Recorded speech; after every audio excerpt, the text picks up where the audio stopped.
जय हिंद। एक बार फिर से आप सभी का स्वागत है।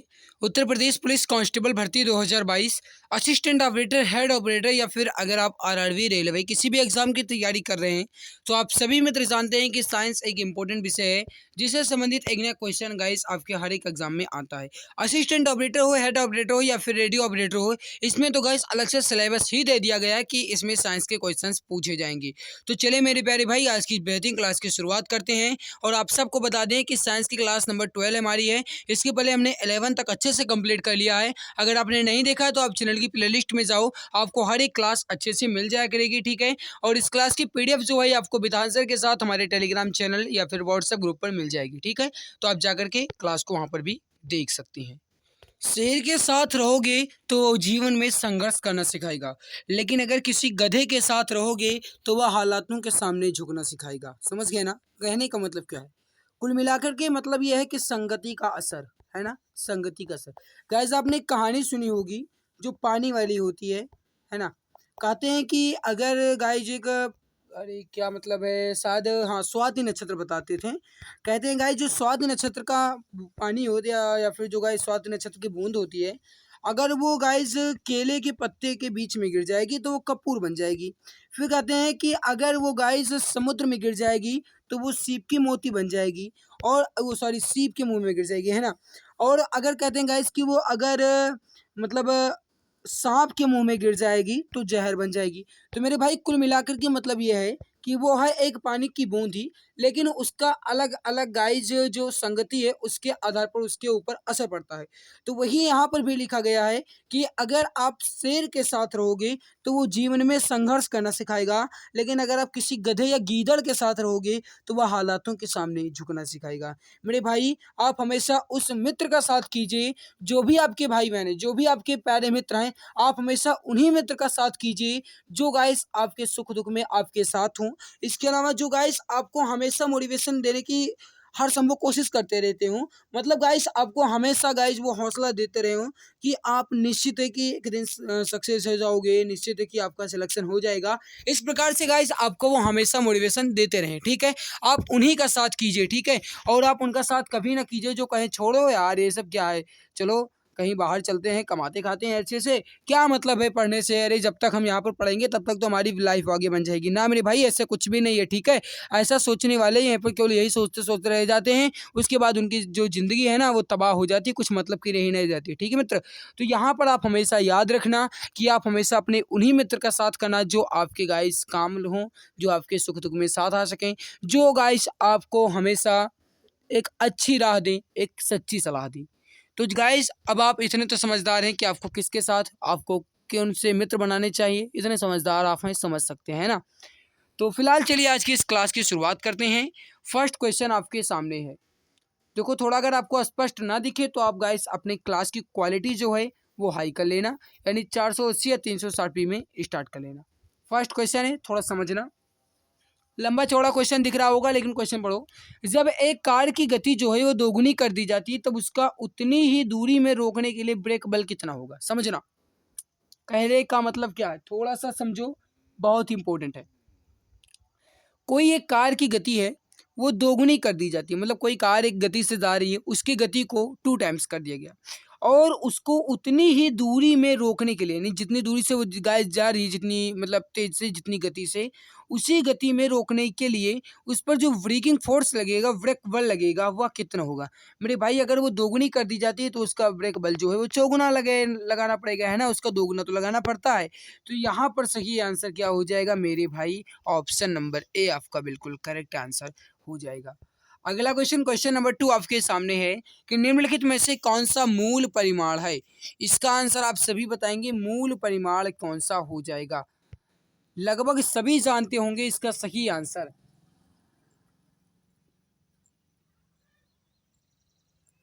मूल परिमाण इसमें कौन सा है मेरे भाई? काल या समय, काल कहा जाए या समय कहा जाए, ये जो है मेरे भाई ये आपका मूल परिमाण हो जाएगा।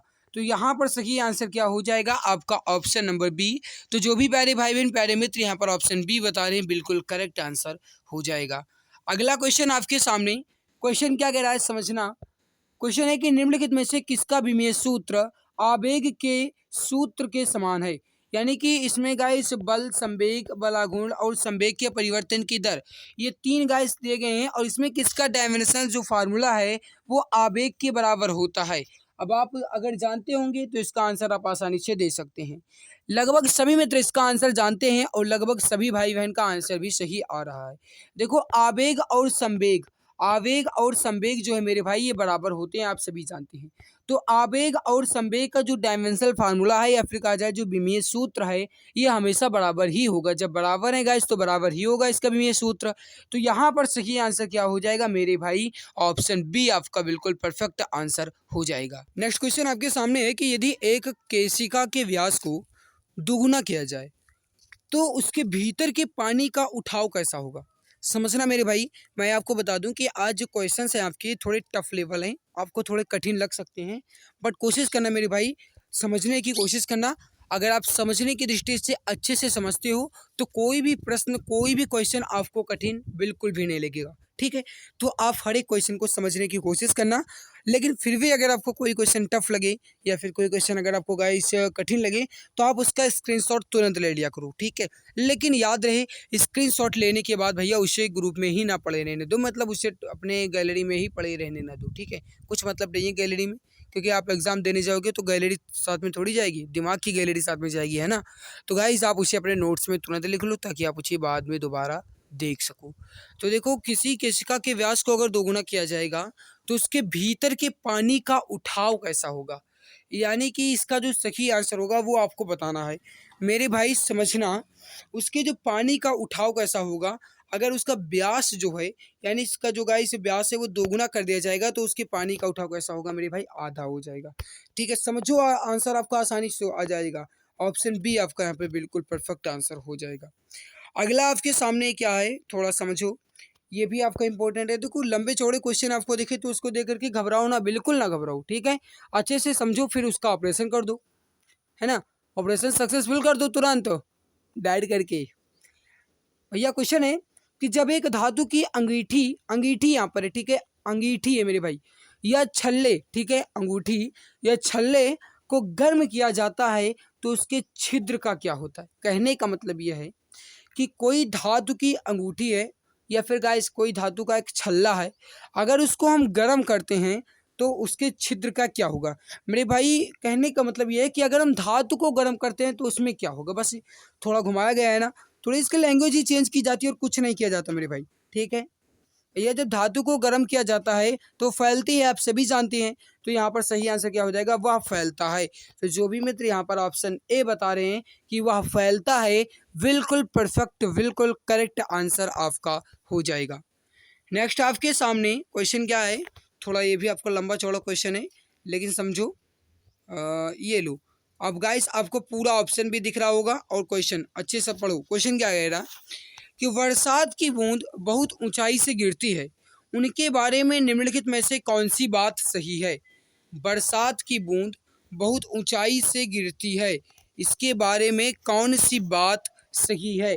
ए बी सी डी, इन 4 ऑप्शन में आपको देख करके बताना है सही आंसर क्या हो जाएगा। बरसात की बूंद बहुत ऊंचाई से गिरती है, मेरे भाई समझना, इसका सही आंसर क्या हो जाएगा कि वह उन अंतिम वेगों के साथ गिरती हैं जो विभिन्न आकारों की बूंदों के लिए अलग होती है या भिन्न होती है। ये गाइस होगा बरसात की बूंद ऊंचाई गिरती है इसके लिए।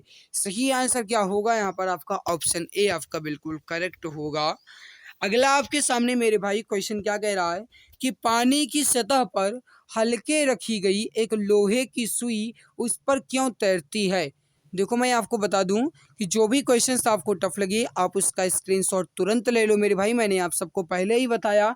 इसके अलावा मैं आपको बता दूं कि आज के क्वेश्चन आपके टफ लेवल हैं, लेकिन एग्जाम में आने के काफ़ी ज़्यादा चांस हैं आज के क्वेश्चन, ठीक है। तो आप हर एक क्वेश्चन को अच्छे से समझना। देखो, पानी की सतह पर हल्के रखी गई एक लोहे की सुई उस पर तैरती है क्यों मेरे भाई। हल्की रखी गई, ठीक है, हल्की रखी गई मेरे भाई कहा गया, ठीक है। इसका जो सही आंसर हो जाएगा वह हो जाएगा उसके पृष्ठीय तनाव के कारण। यहाँ पर सही आंसर क्या होगा आपका, ऑप्शन नंबर सी, उसके पृष्ठीय तनाव के कारण।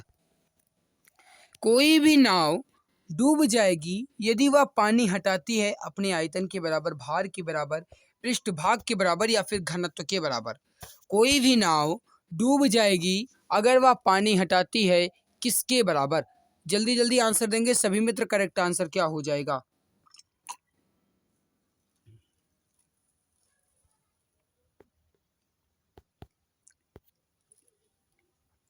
मेरे भाई कोई भी नाव है अगर वह अपने भार के बराबर, यानी कि जितना उसका भार है, अगर वह अपने भार के बराबर मतलब पानी को हटाती है तो डूब जाएगी। तो यहाँ पर सही आंसर क्या होगा मेरे भाई? ऑप्शन बी आपका बिल्कुल सही होगा।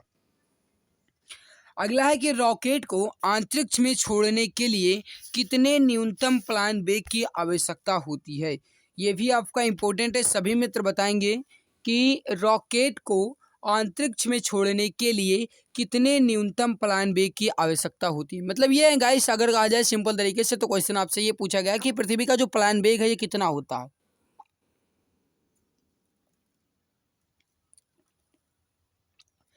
तो देखो मैं आपको बता दूं कि कहीं कहीं ऑप्शन में आपको 11.2 किलोमीटर प्रति सेकंड मिलेगा। सो कहीं कहीं गाइज आपको केवल और केवल 11 किलोमीटर ही देखने को मिलेगा। तो इसको लेकर के आप बिल्कुल भी चिंता नहीं कीजिए, आपको ऑप्शन केवल एक ही मिलेगा, चाहे 11.2 किलोमीटर मिले या 11 किलोमीटर ही मिले। ठीक है, तो 11 किलोमीटर प्रति सेकंड के वेग से अगर कोई भी पिंड या कोई भी रॉकेट छोड़ा जाता है गाइज तो वो अंतरिक्ष में चला जाएगा, फिर दोबारा नहीं आएगा। तो यहाँ पर सही आंसर क्या हो जाएगा मेरे भाई? Option number C. तो जो भी मित्र यहाँ पर ऑप्शन नंबर सी बता रहे हैं बिल्कुल करेक्ट आंसर हो जाएगा। अगला क्वेश्चन क्या कह रहा है कि शीशे के एक टुकड़े सहित बर्फ का एक ब्लॉक या खंड पानी में तैरता है, यदि बर्फ पिघलती है तो पानी का स्तर कैसा होगा?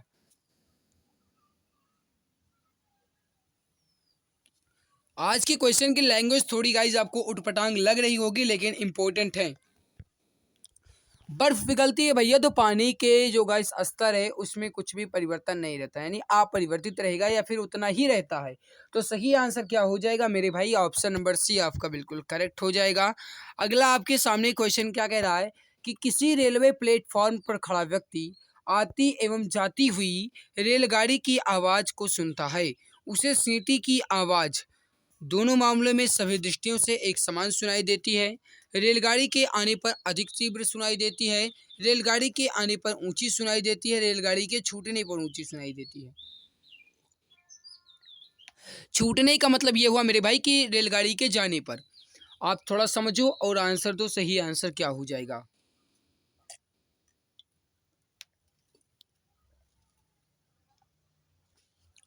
याद रखना मेरे भाई, रेलगाड़ी के आने पर ऊंची सुनाई देगी, रेलगाड़ी के आने पर उसे ज्यादा सुनाई देगी। ठीक है, तो यहाँ पर सही आंसर क्या हो जाएगा मेरे भाई? ऑप्शन नंबर सी आपका बिल्कुल करेक्ट, बिल्कुल परफेक्ट आंसर हो जाएगा। तो जो भी प्यारे भाई बहन प्यारे मित्र यहाँ पर ऑप्शन सी बता रहे हैं बिल्कुल सही होगा। अगला क्वेश्चन है कि पानी के किसी द्रव्यमान को 0 डिग्री सेल्सियस से 10 डिग्री सेल्सियस तक गर्म करने से उसके आयतन में क्या परिवर्तन होगा? पानी के किसी भी द्रव्यमान को 0 डिग्री सेल्सियस से 10 डिग्री सेल्सियस तक गर्म करने से उसके आयतन में क्या परिवर्तन आएगा मेरे भाई? घटने के बाद वृद्धि होने लगेगी। याद रखना, पहले घटेगा और फिर बढ़ेगा, यानी घटने के बाद वृद्धि होने लगेगी अगर 0 डिग्री सेल्सियस से 10 डिग्री सेल्सियस तक गर्म किया जाता है पानी को। तो यहाँ पर सही आंसर क्या हो जाएगा आपका? ऑप्शन नंबर डी बिल्कुल करेक्ट आंसर हो जाएगा। अगला आपके सामने है कि गियर व्हील बनाने के लिए सामान्यतः प्रयोग में लाया जाने वाला प्लास्टिक का पदार्थ कौन सा होता है? जो गियर व्हील होती है मेरे भाई उसको बनाने के लिए सामान्यतः प्रयोग में लाया जाने वाला प्लास्टिक का पदार्थ कौन सा होता है? आपसे ये पूछा गया है, इंपॉर्टेंट बहुत है, फटाफट आंसर देंगे सभी प्यारे भाई बहन। करेक्ट आंसर क्या हो जाएगा? तो किस प्लास्टिक का प्रयोग किया जाता है मेरे भाई? नायलॉन का। किसका प्रयोग किया जाएगा? नायलॉन का। तो यहाँ पर सही आंसर क्या हो जाएगा मेरे भाई? नायलॉन। तो जो भी मित्र यहाँ पर बता रहे हैं नायलॉन का बिल्कुल करेक्ट, बिल्कुल परफेक्ट आंसर आपका हो जाएगा। नेक्स्ट क्वेश्चन आपके सामने मेरे भाई, क्वेश्चन क्या कह रहा है कि ऑटोमोबाइल या फिर मोटर कारों में हाइड्रोलिक ब्रेकों के कार्यकरण पर निम्नलिखित में से कौन सा सिद्धांत नियम लागू होता है। कहने का मतलब ये कि ऑटोमोबाइल में जो गाइस हाइड्रोलिक ब्रेक लगाई जाती है वो किस सिद्धांत पर कार्य करता है, आपसे ये पूछा गया। ये आर्किमिडीज लिखा है मेरे भाई, ये आर्क लिखा है, ठीक है। थोड़ा गाइस ये यहाँ पर मैं थोड़ा बता दूं, थोड़ा इसमें टाइपिंग मिस्टेक है, ये कुछ इस प्रकार से लिखा है, कुछ इस प्रकार से। ओके, तो मेरे भाई इसका सही आंसर हो जाएगा, वो हो जाएगा पास्कल नियम, जो गाइस कहा जाता है दाब का, ठीक है। तो यहाँ पर दाब का नियम यानी कि जिन्हें कहते हैं पास्कल का नियम। और ऑप्शन नंबर सी जो है गाइस इसी सिद्धांत पर ऑटोमोबाइल या मोटर कारों में ब्रेक लगाई जाती है। तो यहाँ पर सही आंसर क्या हो जाएगा आपका, ऑप्शन नंबर सी। अगला आपके सामने मेरे भाई क्वेश्चन क्या कह रहा है कि जब बर्फ के दो घनों को एक दूसरे के ऊपर दबाया जाता है तो उनके मिलकर एक हो जाने का कारण क्या। कहने का मतलब यह है कि जब बर्फ के दो घनों या फिर कहा जाए तो जब बर्फ के दो टुकड़ों या फिर कहा जाएगा जो बर्फ की सिल्लियाँ होती हैं बड़ी बड़ी, उन्हें ही कहा गया है यहाँ पर कि जब बर्फ के दो घनों या बर्फ के दो क्यूबों को एक दूसरे के ऊपर दबाया जाता है, ठीक है, एक दूसरे के ऊपर रखा जाता है तो उनके मिलकर यानी कि उन दोनों के मिलने से एक हो जाने का कारण क्या है। वांडर वाल के बल के कारण द्विध्रुव आघूर्ण यानी फिर गाइस हाइड्रोजन बंध या फिर सहसंयोजक आकर्षण, किसके कारण।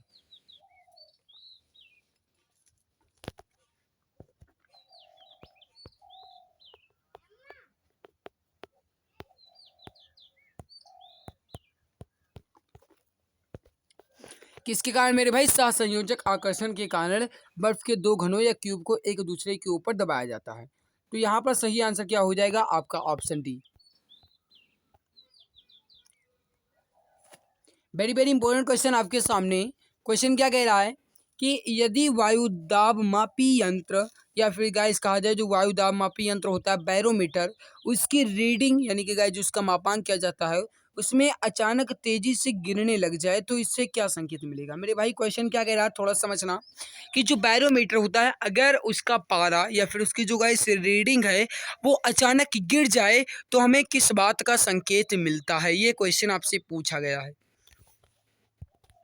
अगर बैरोमीटर में अचानक गिरावट आ जाती है तो हमें संकेत मिलता है मेरे भाई कि बहुत ही बड़ा तूफान आने वाला है। तो यहाँ पर सही आंसर क्या हो जाएगा आपका, ऑप्शन नंबर बी, अत्यधिक तूफानी होगा। तो जो भी प्यारे भाई बहन प्यारे मित्र यहाँ पर ऑप्शन बी बता रहे हैं अत्यधिक तूफानी होगा, बिल्कुल करेक्ट, बिल्कुल परफेक्ट आंसर हो जाएगा। अगला क्वेश्चन आपसे क्या कह रहा है मेरे भाई, समझने की कोशिश करना।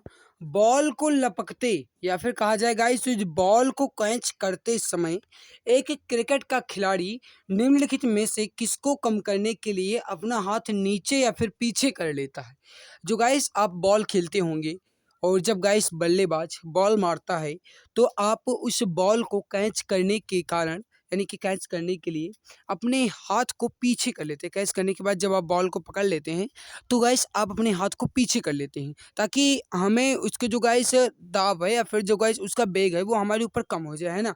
तो यहाँ पर सही आंसर क्या होगा मेरे भाई, वो किस कारण पीछे कर लेता है। आप सभी में तो इसका आंसर लगभग सभी बता भी रहे हैं। तो उसके आवेग को कम करने के कारण, ठीक है, आवेग को कम करने के लिए अपना हाथ जो है पीछे कर लेता है। तो मेरे भाई सही आंसर क्या होगा आपका, ऑप्शन सी, आवेग को कम करने के लिए, ठीक है।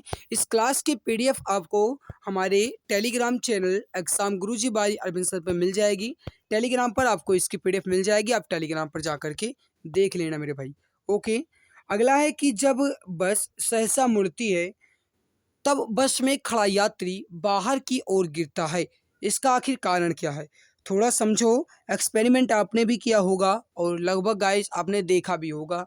ये गाइस कहा जाए तो दैनिक जीवन में होने वाली प्रक्रियाएं हैं, है ना। तो देखो जब बस सहसा मुड़ती है, कहने का मतलब मेरे भाई ये है कि जो बस है अगर वो अचानक मुड़ती है तो जो बस में खड़ा यात्री है वो बाहर की ओर गिरता है। और वो गिरता है तो इसका कारण क्या है, किस कारण गिरता है, आपसे ये पूछा गया। आप सभी जानते हैं कि बस गति में रहेगी तो बस गाइस गति जड़त्व के कारण गिरेगा, है ना। बस गति में है ना, तभी तो वो गाइस अचानक मोड़ा और मोड़ने के बाद जो इसमें खड़ा यात्री धड़ाम से नीचे गिर गया और फिर उसका मुंह हाथ सब कुछ फूट गया है ना। चलिए कोई बात नहीं। तो यहाँ पर सही आंसर क्या होगा, गति जड़त्व के कारण। तो जो भी प्यारे भाई बहन ऑप्शन बी बता रहे हैं कि गति जड़त्व के कारण, बिल्कुल सही, बिल्कुल परफेक्ट आंसर आपका हो जाएगा। ये थोड़ा आपको लंबा चौड़ा क्वेश्चन दिख रहा होगा, लेकिन इसको देख करके डरो मत, पहले पढ़ो, क्वेश्चन ईजी बहुत है। किसी टावर के शीर्ष या फिर टॉप में समस्तरीय रूप से प्रक्षेपित किया गया, यानी किसी टावर के शीर्ष या टॉप से समस्तरीय रूप से प्रक्षेपित किया गया कण जमीन पर उतनी दूरी पर गिरता है जो टावर के पार या फिर जो गाइस टावर का निचला सिरा होता है, जो टावर का नीचे का फुट है, उससे ऊंचाई के बराबर है। तो यह बताओ कि कण द्वारा तय किया गया पथ जो है यह किसका भाग है।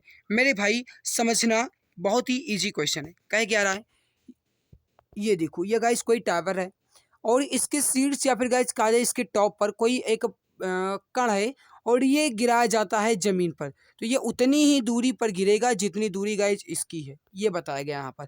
तो ये गाइस एक प्रवलय का आकार बना रहा है ना, परवलय का आकार बना रहा है। तो यहाँ पर सही आंसर क्या होगा मेरे भाई, उसका भाग कैसा होगा, परवलय आकार होगा। तो जो भी मित्र यहाँ पर बता रहे हैं कि परवलय, ऑप्शन बी बिल्कुल परफेक्ट, बिल्कुल सही आंसर हो जाएगा। मैंने अभी तक एक बार भी नहीं कहा आपसे क्लास को लाइक कर दूं, मैंने एक बार भी नहीं कहा इस क्लास में कि आप क्लास को लाइक कर दूं, फिर भी गाइस कुछ बच्चे हैं कि जो क्लास को लाइक कर दिए हैं। जो बच्चे लाइक किए हैं, जो भी हमारे दिल के गहराई से बने हुए मित्र हैं, जिन्होंने भी क्लास को लाइक कर दिया है, उनको तहे दिल से शुक्रिया। और जिन्होंने लाइक नहीं किया है, उनको कहना पड़ेगा गाइस वो लाइक कर देंगे। देखो मित्र, अगर मैं आपके लिए मेहनत करता हूँ, आपके लिए जी जान लगाता हूँ, आपके सपने को पूरा करने के लिए पूरी दिन रात एक करके आपके क्लास लेकर आता हूँ फ्री में, आपको टेस्ट मिलता है, बुक्स आपको फ्री में मिलती है, जो भी मैं आपके लिए कर सकता हूँ फ्री में कर रहा हूँ। तो आप सबकी जिम्मेदारी, आप सभी का फर्ज बनता है कि कम से कम आप क्लास को तो लाइक कर ही दिया करो। तो जो भी मित्र क्लास को लाइक नहीं किए हैं, वह एक बार क्लास को दिल की गहराई से लाइक कर देंगे, उसके बाद आगे क्लास को देखिए। जो भी मित्र क्लास को लाइक नहीं किए हैं, वह एक बार क्लास को दिल की गहराई से लाइक जरूर कर दे। मेरे भाई क्वेश्चन है कि यदि किसी कण का वेग ग्राफ जो है वो y बराबर mt+c द्वारा निरूपित हो तो कण चल रहा है। मेरे भाई समझना, कह क्या रहा है कि जो वेग ग्राफ है वो y = mt+c है, और जो निरूपित कर रहा है mt+c, ठीक है, वो कण चल रहा है, वो किस चाल से चल रहा है, किस वेग त्वरण के साथ चल रहा है, ये क्वेश्चन आपसे पूछा गया है। मेरे भाई अगर गाइस वो वेग ग्राफ जो है वो y बराबर mt/c है ना, तो जो कण है गाइस वो उसके त्वरण में कुछ भी परिवर्तन नहीं होगा, यानी उसका वेग समान होगा मेरे भाई। तो जब वेग समान होगा तो एक समान त्वरण के साथ चलेगा। तो कहने का मतलब ये है मेरे भाई कि एक समान त्वरण यहाँ पर आपका बिल्कुल सही होगा। जो भी प्यारे भाई बहन प्यारे मित्र यहाँ पर ऑप्शन नंबर सी बता रहे हैं, बिल्कुल करेक्ट हो जाएगा। दाब बढ़ने पर बर्फ का गलनांक कैसा होगा, ये अपरिवर्तित लिखा गया, ठीक है, मैं यहाँ पर लिख दे रहा हूँ, एक मिनट, ये लिखा गया है कुछ इस प्रकार से। ओके, तो देखो थोड़ा समझना क्वेश्चन क्या कह रहा है मेरे भाई कि दाब बढ़ने से बर्फ के गलनांक में क्या परिवर्तन आएगा। अगर दाब बढ़ाया जाता है तो बर्फ का गलनांक घटता है मेरे भाई, याद रखना। अगर दाब बढ़ाया जाता है तो बर्फ का जो गलनांक है मेरे भाई वो घटेगा। तो यहाँ पर सही आंसर क्या होगा, घटता है। ऑप्शन नंबर सी आपका बिल्कुल करेक्ट, बिल्कुल परफेक्ट आंसर हो जाएगा। अगला है कि असमान वेग और एक समान त्वरण के साथ चल रहे पिंड के लिए जो ग्राफ होगा वह कैसा होगा। विस्थापन का काल या फिर विस्थापन समय रैखिक ग्राफ होगा, या फिर विस्थापन समय अरैखिक ग्राफ होगा, या फिर वेग और ग्राफ जो गाइस होगा, वेग का ग्राफ जो होगा वो अरैखिक होगा, या वेग का ग्राफ रैखिक होगा। ये थोड़ा क्वेश्चन आपसे पूछा गया है, समझना इंपॉर्टेंट है आपका। मेरे भाई समझना, असमान वेग और एक समान त्वरण के साथ चल रहे पिंड का वेग जो है गाइस, ये विस्थापन और समय जो है ये एक आरेखिक होगा, ठीक है। तो यहाँ पर याद रखना आपका ऑप्शन नंबर बी बिल्कुल सही होगा। आज गाइस आपको नहीं बल्कि हमें भी पता है, लगभग सभी जो बच्चे देख रहे हैं क्लास सभी को पता है कि आज की साइंस की क्वेश्चन काफ़ी ज़्यादा टफ है। तो टफ क्वेश्चन को देख करके गाइस आप बिल्कुल भी मतलब हतोत्साहित बिल्कुल भी ना हो। आपको गाइस पूरी जान के साथ लगे रहना है, जो टफ है गाइस उसको अच्छे से समझना है। क्या पता क्वेश्चन आपका यही टपकाए वहाँ पर एग्जाम में, है ना। तो आपको हर एक क्वेश्चन को अच्छे से देखते रहना है। लैंप की बत्ती में तेल ऊपर चढ़ता है क्यों। मेरे भाई देखो क्वेश्चन आपका ये बहुत ही इजी है। अब इसका अगर इजी लैंग्वेज कर दिया जाएगा तो बहुत इजी लगेगा, बट अगर आप अच्छे से समझे रहेंगे तो आपको वैसे भी इजी लगेगा। लैंप की बत्ती में तेल ऊपर चढ़ता क्यों? मेरे भाई इसका सही आंसर हो जाएगा, वो हो जाएगा केशिकत्व क्रिया या फिर केशिका क्रिया की परिघटना के कारण। केशिकत्व क्रिया या फिर केशिका क्रिया की परिघटना के कारण लैंप की बत्ती या चिराग में या लालटेन में गाइस जो तेल है वो बत्ती के सहारे ऊपर चढ़ता रहता है। तो यहाँ पर सही आंसर क्या होगा मेरे भाई? ऑप्शन नंबर डी आपका बिल्कुल सही आंसर हो जाएगा। द्रव्यमान ऊर्जा संबंध जो है ये किसका निष्कर्ष है? क्वांटम का, सापेक्षता का सामान्य सिद्धांत है, ऊर्जा का क्षेत्र सिद्धांत है या फिर सापेक्षता का विशिष्ट सिद्धांत है? मेरे भाई समझना इंपॉर्टेंट आपका बहुत है। देखो, द्रव्यमान ऊर्जा संबंध ये जो है गाइस ये किसका निष्कर्ष है? आपसे ये पूछा गया है। याद रखना मेरे भाई, द्रव्यमान ऊर्जा संबंध जो है ये सापेक्षता का एक जनरल मतलब गाइस कहा जाए तो ये जो गाइस ये सापेक्षता का एक सामान्य सिद्धांत है, या फिर कहा जाए मेरे भाई तो ये एक सापेक्षता का सामान्य या जनरल थ्योरी है। तो यहाँ पर करेक्ट आंसर क्या हो जाएगा मेरे भाई? सापेक्षता का सामान्य सिद्धांत है। ऑप्शन नंबर बी आपका बिल्कुल परफेक्ट, बिल्कुल करेक्ट आंसर हो जाएगा। ठीक है, नेक्स्ट आपके सामने क्वेश्चन नंबर 25 है मेरे भाई। क्वेश्चन क्या कह रहा है थोड़ा समझना इंपॉर्टेंट बहुत है। निम्नलिखित में से कौन सा नियम इस कथन को वैध ठहराता है कि द्रव्य का न सृजन किया जा सकता है न विनाश? थोड़ा समझो क्वेश्चन क्या कह रहा है कि इसमें कौन सा नियम ये बताता है कि द्रव्य को ना तो बनाया जा सकता है और ना ही उसका निर्माण किया जा सकता है, या फिर कहा जाए तो ना ही उसका विनाश किया जा सकता है। मेरे भाई ये है आपका क्या है?